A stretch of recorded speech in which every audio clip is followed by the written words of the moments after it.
Hello, everyone, and welcome to Life, Liberty, and the Pursuit of Happiness, a podcast commemorating the 250-year anniversary of the Declaration of Independence. My name is Andrew Sola, and I'm at the American Centrum in Hamburg. So you in the audience might not know that Chicago and Hamburg are sister cities, and to celebrate the sister city relationship, we are going to explore Chicagoland in around 1776 and a little bit before. And this special episode is sponsored by the Senatskanzlei of the city of Hamburg, so I just want to thank them for their support. My expert guest on the history of Chicago and the Great Lakes region is Professor Ted Karamanski. Welcome, Ted. Hello, Andrew. Ted Karamanski is Professor of History and Director of the Public History Program at Loyola University in Chicago. He is a lifelong resident of the Chicago area and the author of 10 books on Great Lakes regional history. His Native American publications include the book Blackbird's Song, Andrew J. Blackbird and the Odawa People, which was published by Michigan State University Press in 2012. So you all know that the Declaration of Independence was released to the public on the 4th of July, 1776. You might also know that the city of Chicago was not founded until 1837, so what's the historical connection, you might be wondering? Good question. Also, you might know that the Declaration was signed in Philadelphia, which is about 760 miles or 1,200 kilometers east of Chicago. That's a long distance. It's roughly the distance between Hamburg and Munich. So did the native people of Chicagoland even know what was going on in the 13 colonies around 1776? Well, there were indigenous people in the Chicago area for millennia, and they had complex civilizations, cities, and trade networks.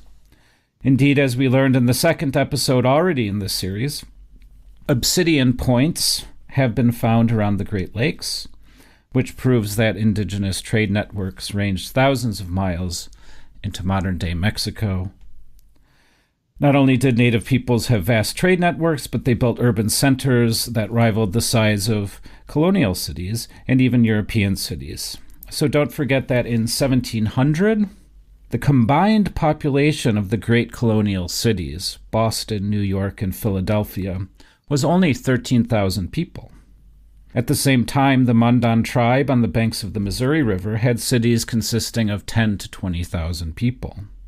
And even going back to the 14th century, the city of Cahokia on the Mississippi River had a population of maybe 20,000, even more, making it larger than the city of London at the time.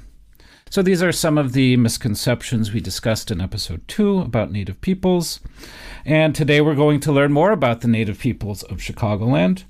How much had they already interacted with European powers? How aware were they of the 13 colonies and their political strife with King George? And lastly, did they even care about the Declaration of Independence? So, Ted, why don't you just get us started by introducing us to the Native tribes in the Chicago area around 1776. So you indicated that the native people of eastern central North America had long association with the European colonial powers. And certainly in the Great Colonial War, known in Europe as the 7 Years' War, known in the Americas as the French and Indian War, native people were deeply involved in that conflict, and the repercussions of that reverberated as far into the interior as the site of what's now the city of Chicago. And as was the case for so many Indian people of the interior, they had sympathized with the French cause. The French Empire had claimed vast territories, stretching on a grand arc from Quebec all the way down to New Orleans. That was just a claim. They just had a few posts in the interior, and this was essentially native ground. And so this was one of the reasons that native people favored the French, because after all, the French were supplying them with up-to-date trade goods from Europe. but were not at all impeding on their territorial sovereignty. They heard rumors of what the British were up to along the coast of the Atlantic, and it was a different situation, and they understood that. So when the wigged ministers of Europe got together in Paris in 1763 and brought an end to the 7 Years' War, they made the decision that all of eastern North America, from the Atlantic to the Mississippi, was going to be British territory. This was something that was beyond the scope of what Native people would have thought was just, or something that they were willing to recognize. And so this triggers, when the British begin to come into the interior of the continent as conquering masters, a rebellion on the part of Native people. And this was the famous Pontiac's Rebellion that breaks out and lasts for about a year and a half, leads to the attack and massacre of a number of British garrisons in the interior. But eventually, the Native people reconcile with the British, largely because they don't want to fight a long-term war, and also because the supplies that they had become dependent upon, and here we're talking mainly about clothing items and access to firearms and the repair of firearms. After a couple of years of being denied this in their rebellion against the British, they needed access to that again, and that was coming through the St. Lawrence Valley into the eastern Great Lakes, all controlled by the British. So sooner or later, they felt they had to make a deal with the British. This gets us to Chicago eventually, because Native people who did not want to reconcile with the British began to regroup in the area south and west of Lake Michigan, near where the cities of Chicago and Milwaukee eventually arise. They moved there because it was more remote from British influence, but they could still get those vital trade goods they needed, because another one of the deals made in Paris in the 1760s was that the area west of the Mississippi River, which had been France's Louisiana colony, was transferred to the Spanish. And the French traders who had worked in the Mississippi Valley very much reconciled to Spanish overlordship. It was another Catholic power. So they were able to still operate out of the new city that had just been founded in 1760, St. Louis. And so traders from St. Louis were able to move up the Mississippi and then the Illinois River and keep supplied tribes that were antagonistic to the British in the Chicago area. They were able to still be supplied, so they didn't need to make friends with the British. At least in the 1770s. Right, yeah. And the British were anxious about this. There was a constant correspondence back and forth. It's like, what's with these people? How come we can't deal with them?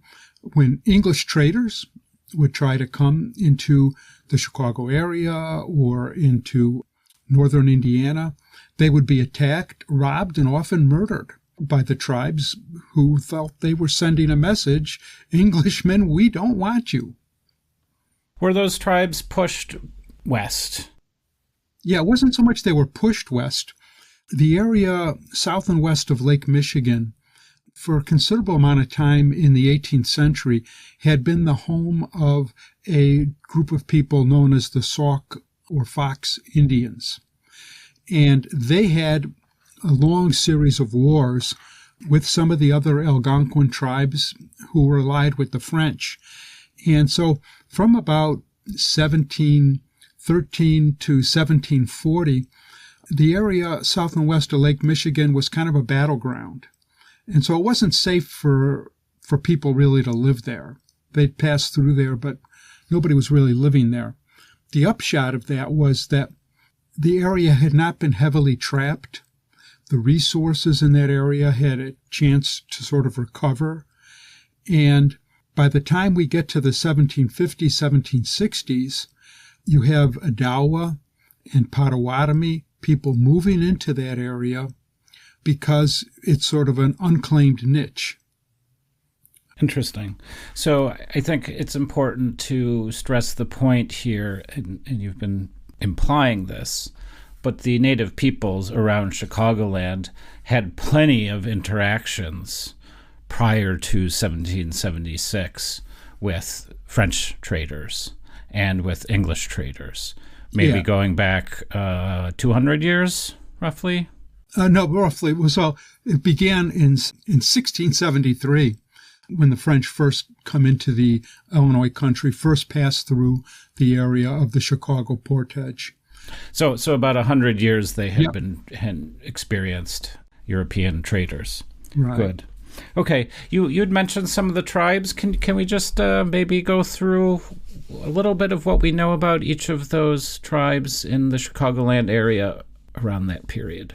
Right. So these were people who were known, who would have called themselves Anishinaabe.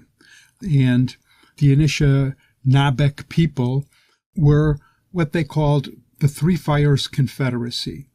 That is, three closely aligned tribal groups who, in the distant past, had taken a long migration from somewhere along the Atlantic coast down the St. Lawrence and into, they were sort of on a mission from God, if you will, because they had a spiritual force guiding them. And the spiritual force that they would settle in a land where the food grows out of the water.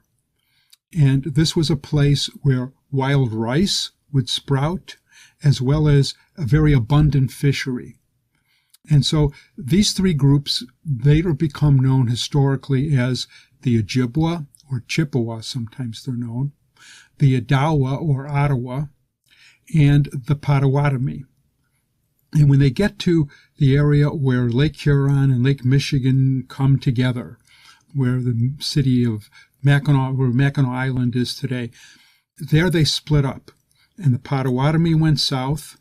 The Odawa stayed at the forks of the two lakes, and the Ojibwa go west into Lake Superior country. But they speak a commonly understood language and have very similar cultural traits. And so over the course of the centuries, they often would intermarry with one another. And what we see happen in the 1740s, 1750s is groups of Odawa and groups of Potawatomi coming into this newly vacated area around Chicago, Milwaukee, coming in there and settling in villages that are part Potawatomi, part Odawa, and villages that are formed really around marriage alliances. Good. So we have those three primary tribes, and maybe we can just think a little bit about now their lifestyle, the lifestyle of the Indians who lived there. The reason that they had come to that territory was because it allowed them to really fully engage in their economic practice, which was what they would call a seasonal round. And based on the season of the year, they would exploit different niches in the ecosystem. So maybe in summer, they might live closer to inland lakes or even to Lake Michigan itself and engage in offshore fishing. They would also plant crops of corn in the summers. In the fall, they would hunt waterfowl in marshier areas where the migrating birds would be found. These same areas, they could harvest wild rice there, growing in the marshy grounds. And then in winter, they would break up into smaller units and go to winter hunting camps where they would trap furs that could then be exchanged for trade goods that they needed, and which, as I indicated before, cloth was the most important, and access to ammunition and fixing firearms and things like that. That was their practice for the 100 years prior to 1776 because the first French traders came 100 years. Do we have any sense of before that period if they would be doing lots of trading with tribes around North America as well? And I'm just curious, would they actually go to some of these, for example, the Mandan cities that I spoke of in the little introduction? Would they be sending a group of Indian traders to these urban centers where trading was happening? Is that something that we would have expected of them too? It's conceivable. Say the Odawa have some associations with some of the Plains tribes, like the Pawnee, who had a similar lifestyle as the Mandans. But more likely, it comes filtered through shorter trade journeys. Tribes closer to the Missouri River, where the Mandan were, would have made trade, and then they would have taken some of that trade to tribes in the Mississippi Valley, who in turn would do exchanges with Great Lakes tribes. Okay, good. So let's maybe get a little bit closer now to the American Revolution. The 7 Years' War has ended. Pontiac's War, you would think that this group, the three groups, the Ojibwe, the Potawatomi, and the Odawa, did or did not participate in Pontiac's War? Okay, so politically, this is what some historians have called a village world. Every village, and these villages were not necessarily large, particularly in the upper Great Lakes, so we're talking a village of 100, 200 people maybe. Each one of these villages made their own foreign policy. So what you have is the situation at the time that we're talking about, say the 1770s, is that some tribes went ahead and were totally against the British. Villages were, not tribes. Some villages were totally against the British. Some were very much closely aligned to them. So the Odawa, who lived up near where Lake Michigan and Lake Huron come together, very closely aligned to the British.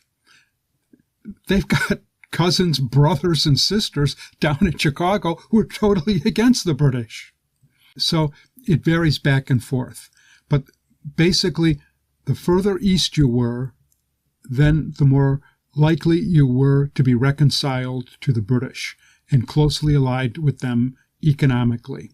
And further away, then it was a good place for people who didn't like the British.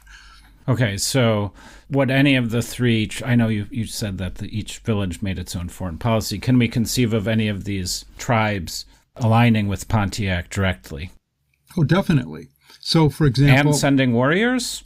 And sending warriors. So one of the key events, perhaps the greatest coup of the Pontiac's rebellion, is the capture of the British fort at Michilimackinac, where Lake Michigan and Lake Huron come together.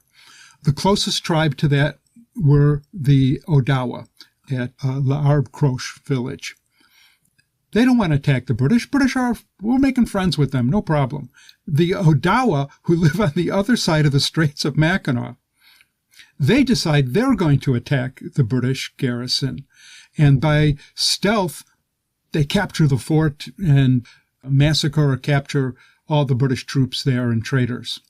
So it's just individual decisions that groups make. To what extent, now I'm thinking of these British garrisons being burnt to the ground, British soldiers being killed. And now my perspective just here is focusing back to the colonies and to King George in London. To what extent can we say at this point the colonies' sort of policy on Western expansion and interactions with the Native Americans is aligned with King George and Parliament's policy on the West and Western expansion? Well, not at all. Okay. Because, after Pontiac's rebellion, the British in London say, hey, we don't want a war with the Indians. It's bad for business, and we're having to send more troops, which is a huge military expense. So no. How do we avoid war with the Indians? let's keep people who aren't traders, people who are land speculators or farmers, keep them out of Indian territory so they don't antagonize. So the Proclamation of 1763 is issued, which essentially draws a line. You can't go west. Well, George Washington has already surveyed lands out there. He's involved in Benjamin Franklin, too. They're involved in companies that are selling shares to future prospects there. So, yeah, this is definitely what Americans regard as one of the intolerable acts, where the British are really going to attempt to impinge on the economic freedoms of English colonists. I'm just maybe now trying to go back to my Declaration of Independence now. I have the passage, of course, the final grievance we have. He has excited domestic insurrections amongst us, and has endeavored to bring on the inhabitants of our frontiers the merciless Indian savages, whose known rule of warfare is an undistinguished destruction of all ages, sexes, and conditions. Since the colonial perspective and the imperial perspective from London are drifting wildly apart, the colonists want to expand, London does not want this expansion. How do you read that passage from the Declaration of Independence in the context of what we've just been discussing? It's basically, they are well aware that the British have limited military presence in North America. The colonists. The colonists are aware, yeah, the British Army is just not that big. And that the strategy that the French had used before is the strategy the English will use, and that is, if we fight a war in North America, we are going to have significant numbers of native allies on our side to be a force multiplier, whether we're fighting the French or we're trying to put down a domestic insurrection. And so that statement by Thomas Jefferson is an attempt to go ahead and say to Americans, do you remember the French and Indian Wars when the French got Indians attacking us and they're hitting homesteads on the frontier and they're getting burned and people are being scalped? That's what the British are going to do to us. That's the kind of people they are. So at that point, there hadn't really been any particular, major Indian involvement attacking colonists, but that's what they were worried about. And in fact, in 1775, the Americans launch an invasion of Canada in anticipation that they know if they can capture Montreal and Quebec and hold it, they can keep the British from influencing all those native tribes in the Upper Great Lakes region. Fascinating. Is there anything else, since I read that passage, any other comments you want to make about that line in the Declaration of Independence? So it's sort of ironic in some ways that what we have in Chicago during the American Revolution are native people who eventually ally themselves with the American revolutionaries because they don't see them as a problem. They're way over there, in Philadelphia and in Boston. But what they are worried about is the British, who've got troops right there at the head of Lake Michigan. So the Indians in the Chicago area see the British as the threat to their sovereignty. And they make an alliance and work with the American revolutionaries in a way that in the long term would probably be detrimental to their future. But it's not anticipated. Right. That's really interesting because, again, you've made this point that even individual Potawatomi villages would have their own relationships or sense of foreign policy with the British on the one hand, the French on the other, and then the American colonialists on a third hand. We see Indian tribes closer to the 13 original colonies obviously having a totally different perspective on both the British and the colonials as well. And the colonists, of course, also, while the Indians were scalping colonists, the colonists weren't necessarily being totally honest in their dealings with the Native Americans either, were they? Not at all. Okay, so to what extent would you say that indigenous Chicago played a role in the American Revolution? Is this an afterthought, or, well, how would you describe that? It's an afterthought in terms of the kind of negotiations that eventually end the revolution and secure American independence. But to the native people in the Chicago area, it was very significant. The native people there, and the British were aware that they were antagonistic to them.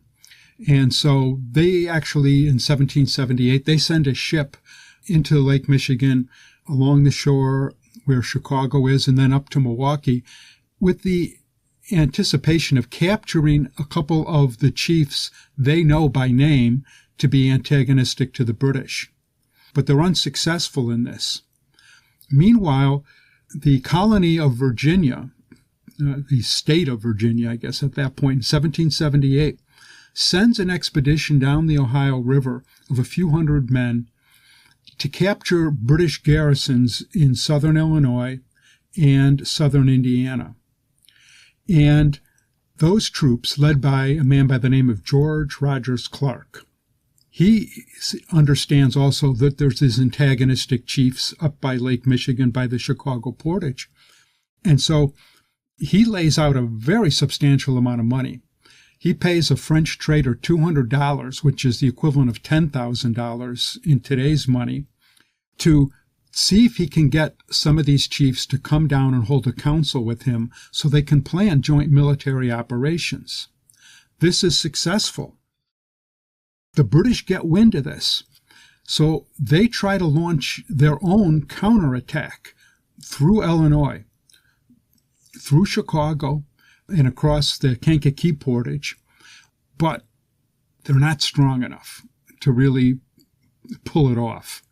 And they get down the Mississippi, they get a small force to attack St. Louis, but the Spanish repulse it. Then those Chicago chiefs work with the Americans and the Spanish to launch their own attack. And so they march through Illinois, and there is a very influential English trading post at St. Joseph, where the St. Joseph River enters Lake Michigan in what's now southwestern Michigan, state of Michigan. And they attack this post and they capture it and really push back British influence all the way to the head of Lake Michigan.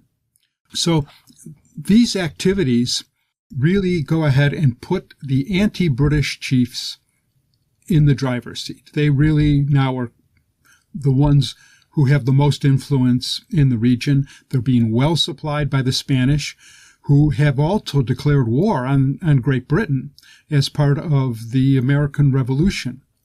So there are these events that take place far on the fringe of the frontier. The tricky thing is, what's the long-term significance of this, And there we run into a problem. Historians have sometimes said, well, the fact that George Rogers Clark captured these British bases in southern Indiana, southern Illinois, and that the Indians and the Spanish attacked a British garrison up on Lake Michigan, that this had to play a role in the Treaty of Paris that ends the American Revolution in 1783. Maybe it's the reason that the American colonists get the border of their country from the Atlantic all the way to the Mississippi River. Yeah, and how far north as well? Oh, yeah. I mean, what Michigan was not a colony, of course. No. Is there an argument to be made that this sort of counterattack that pushed the British forces back ensured that Michigan, what is now the state of Michigan, would be part of a new United States? So it's a warranted supposition. But if you look at the dialogue and discussions that Franklin and other negotiators, as well as Rockingham and British negotiators, if you look at what they wrote and what they said at the time, it never comes up. Okay. So there are events of the American Revolution that are happening that are significant to people living in the Chicago area, but it doesn't really make an impact in the international negotiations that result in the border settlements. Okay, and maybe we can just start wrapping up by looking at the effects of the American Revolution from the time of the Declaration of Independence to the official founding of Chicago in 1837. Yes. So do you just want to quickly talk Sure. through that period? So immediately in the wake of the revolution, as I say, these anti-British Indians they're really in charge, and Chicago Portage is definitely native ground. This is the key transportation corridor in North America to link the Mississippi Valley with the Great Lakes. But the worm begins to turn in the 1790s when it is the Americans now that are pushing further territorial claims westward. And this really becomes a problem in 1803 when Fort Dearborn, the United States government, establishes a military garrison at the Chicago Portage. This is the kind of intrusion that they had fought to keep the British from doing. Now the Americans have done that. And, of course, it's in these same years that Jean-Baptiste Point de Sable, who is recognized as the founder of Chicago, he is there throughout the 1790s as the principal trader for the mixed villages of Odawa and Potawatomi. He's there because he's married to a Potawatomi woman. He's got a French background. He's probably being supported and supplied through St. Louis. So all the things that they had thought were happening the way they wanted them to worked out until this garrison gets established in 1803. And then that becomes a cause belli for the native people, which they will eventually act on in 1812. When the War of 1812 breaks out, they attack Fort Dearborn and they destroy the garrison and burn the fort to once more ensure that it is simply native ground. Right, and the burning of Fort Dearborn and the end of the War of 1812 leads, of course, then to a stronger response from the new U.S. government, yes? Indeed. And the real transformation of that swampy portage into what's going to become a dynamic metropolis. Great. What a fascinating story. And I'm certainly happy to know myself that, in fact, Chicago or Chicagoland did play an important role in the American Revolution and in the Declaration of Independence.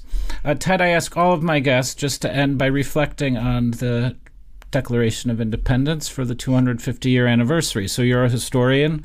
As you look at the Declaration of Independence now 250 years in the future, what do you think? I think it's a humbling document for people if they reflect on the hypocrisies that are part of the Declaration and also the admirable aspirations of Enlightenment ideas that are in the document as well, ideas that we struggle with to this very day. If you look at the original draft of the document, where Thomas Jefferson talks about the institution of slavery, he puts in bold capital letters the word men when he refers to those people who were enslaved, in an implicit recognition of their humanity, as well as, of course, his own involvement in keeping such people as slaves. So, and he also used the words merciless Indian savages, though, too. He did. Speaking of the contradictions. Yeah, right. So it's a document that we struggle to live up to, I think. And because of that, it's always been, except perhaps in more recent weeks, it's always been, in that way, something that has made America a better country than it might otherwise have been. Fine words to end. Professor Karamanski, thank you very much. You're very welcome. Life, liberty, and the pursuit of happiness. Life, liberty, and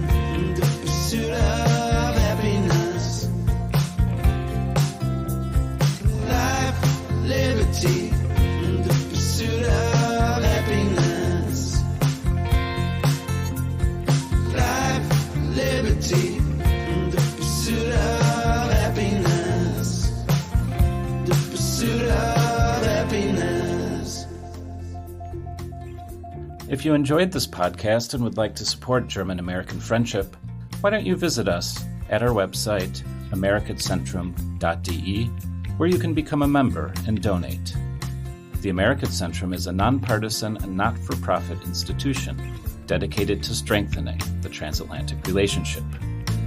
The views and opinions expressed in the episode are those of the guests or the host, not the American Centrum. We take our nonpartisan mission seriously. Therefore, we do not take any institutional positions on politics or policy.